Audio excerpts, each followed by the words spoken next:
Welcome to Wireless and IoT Systems. We're going to cover Chapter 3 today. How many of you guys ever heard this? There's an app for that.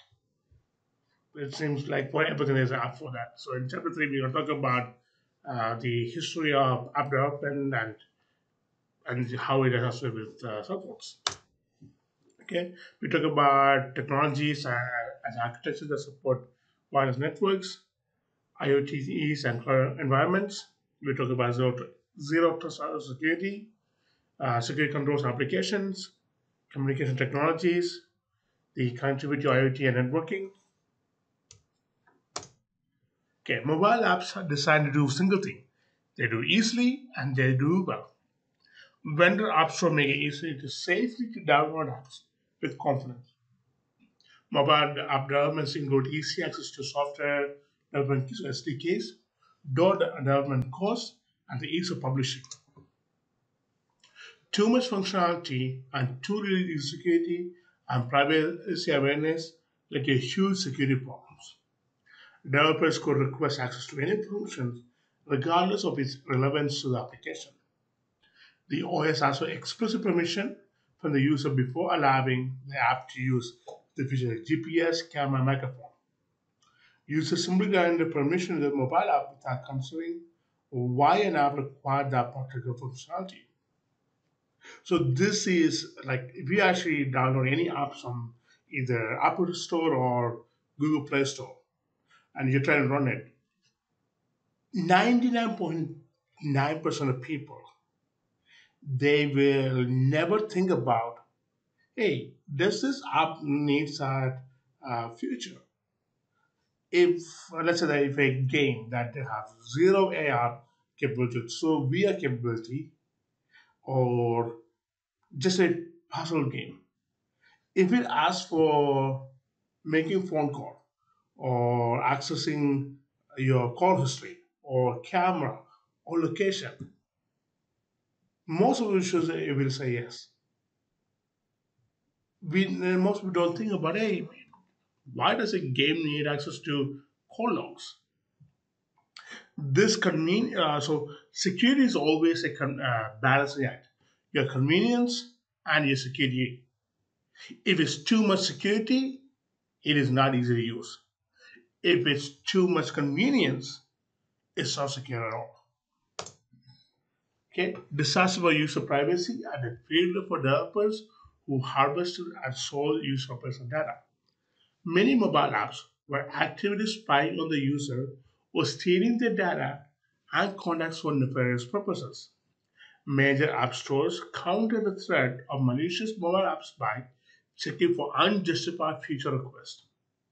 The onus for security and privacy remain with the end user. Smartphone support SMS messages and email in addition to voice calls resolve many legacy communication issues and fill communication gaps. VoIP opened up new wireless channels such as online chat, presence detection, and mobile to Wi-Fi handover. The confluence of mobile or cellular technology with a Wi-Fi, VoIP, Bluetooth connectivity, and cloud omnipresence allows for multi-channel communication anywhere, anytime, on any connected device. Unified communication brought this connectivity to the masses, but at the price of security. For the consumer, smartphones were all about convenience, but it was a game-changing event for business. Employees become fully mobile, no longer tethered to the office. The mobile revolution heralded an area of secure remote computing. Users could safely and securely access company computing resources and servers from anywhere, at any time, and from any connected device. Freedom for access to resources fueled development and innovation and tore down the concept of traditional network fortification. The networks designed with the traditional layers of fortification in place. Access at any time, from anywhere, on anything made the geographic centralization of computer assets behind a fortified barrier redundant. Monolithic application not suitable for mobile users. By 2010, business began to see benefits of cloud computing. A hybrid style of mobile application appeared that was inherently native with a local UI by utilizing application program interfaces or APIs on cloud-based applications. Cloud integration with mobile apps became fast because developers could now mobile mashup in minutes instead of months. The early cloud bonanza in cloud and mobile integration via mashup application resulted in unsecured data communication that resulted in loss of data integrity and privacy. The mass proliferation of cloud-based application, storage, and infrastructure argued the end for perimeter fortification. The rapid change in the IT landscape revolutionized the IT approach security. Traditional fortress mentality and technology like VPN were out, replaced by more flexible and granular policy-driven systems for identity verification, access authorization, and fine-grained permission-based actions. The focus on security moved from user/device to the network itself. At the network level, security model determines that there is no difference between inside and outside because all devices were inherently untrustworthy.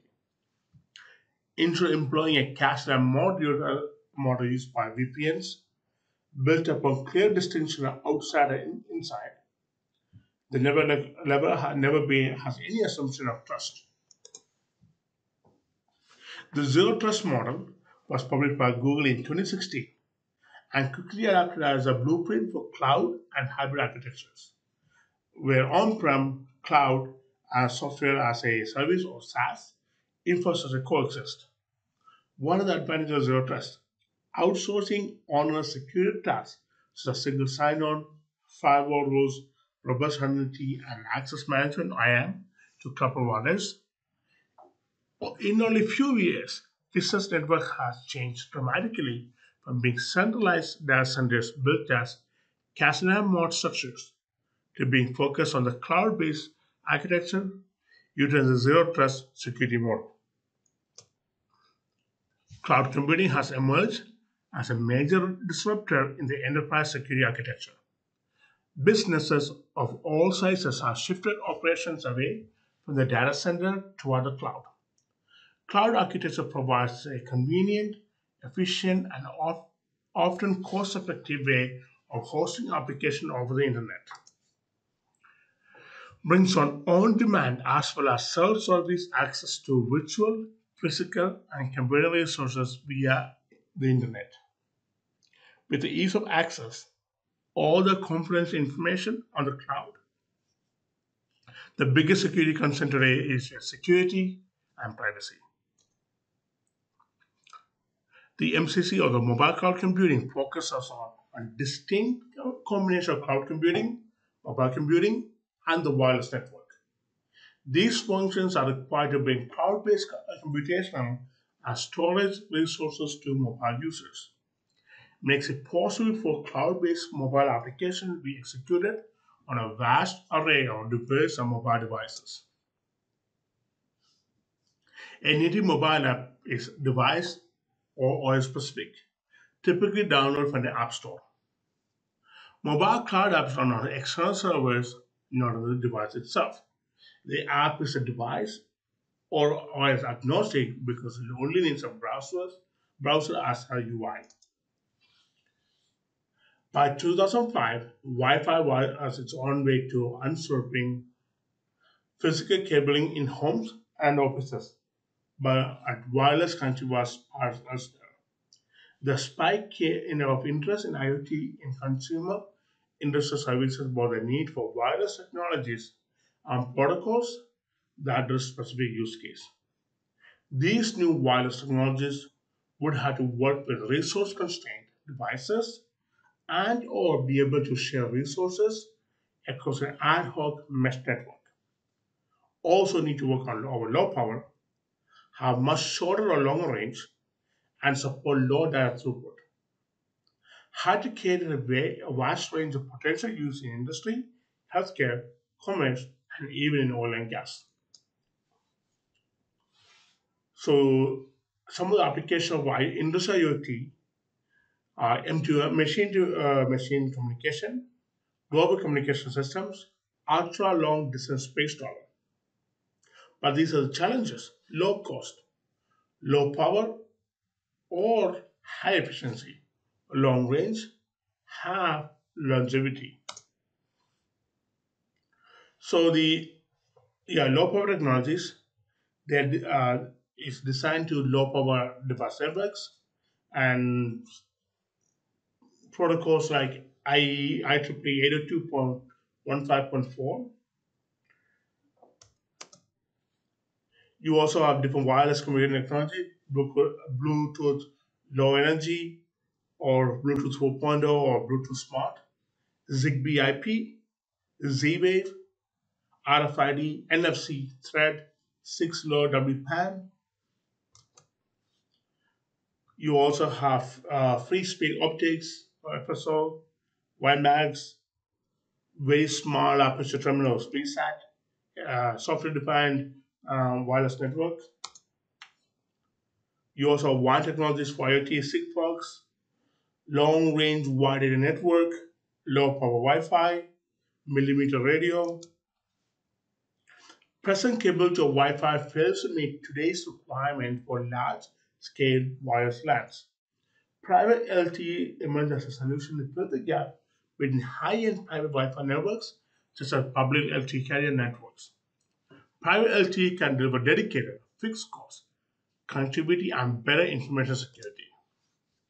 They use licensed, shared, and unlicensed RF spectrums. This reduces the cost and congestion, enhances the traffic flow, improves the security. Works over different frequency bands for the saturated 802.11 Wi-Fi bands,